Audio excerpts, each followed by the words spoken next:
snow are really hammering one section with up to 5 feet of snow so far, and perhaps several feet more by the weekend. Some suburbs have even more snow. Then the weather is to warm up over the weekend and the snow to melt. Erie County Executive Mark Polenkar says it's a major storm. There are some parts of our community that are going to receive the equivalent of a whole year's worth of snowfall in 3 days. Polenkar says the first death involved a carload of people who violated a traffic ban, and one was killed trying to push the car out of a snowdrift. The other 3 deaths were heart problems while shoveling snow. For NPR News, I'm Mike Desmond. Authorities in 3 states are blaming the storm for at least 7 deaths in New York, New Hampshire, and Michigan.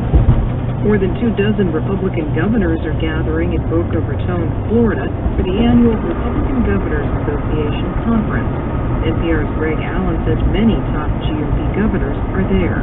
It's important because it's a chance for Republicans to get out and talk about policy and also make the political connections they'll need to run their states, and also if they're considering running for higher office. We have at least a half dozen governors who are considering a bid for president. Some of them run for, people like Chris Perry. Others are very much top contenders, people like the current Republican Governors Association president, Chris Christie. New Jersey Governor Christie will transfer leadership of the GOP Governors Association to a new president this week. Germany and Russia have been holding high-level talks on the crisis in eastern Ukraine, but NPR's Corey Flintoff reports that top Russian officials have now turned up their rhetoric against the West. German Foreign Minister Frank-Walter Steinmeier was in Moscow yesterday for talks with Russia's foreign minister. Steinmeier's aim was to revive the ceasefire between the Ukrainian government and Russian-backed separatists in eastern Ukraine. Just as he was about to leave Russia, though, the German diplomat was called to a last-minute meeting with Russian President Vladimir Putin. There's been no word on what those discussions were about. Publicly, at least, Russian officials showed no sign of backing down. Russia's foreign minister gave a speech today saying the United States sparked the crisis in Ukraine and that Russia had nothing to do with it. Corey Flintoff, NPR News, Moscow.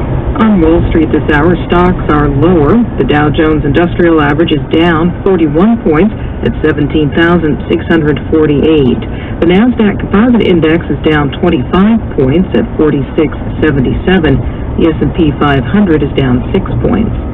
This is NPR. This is KCUR. I'm Maria Carter. Kansas budget problems just got a little worse. Officials must find another $40 million for the state's Medicaid program known as CanCare between now and the end of the budget year. Heartland Health Monitor's Jim McLean explains. Newly elected Governor Sam Brownback and Kansas lawmakers were already facing. Oh my God.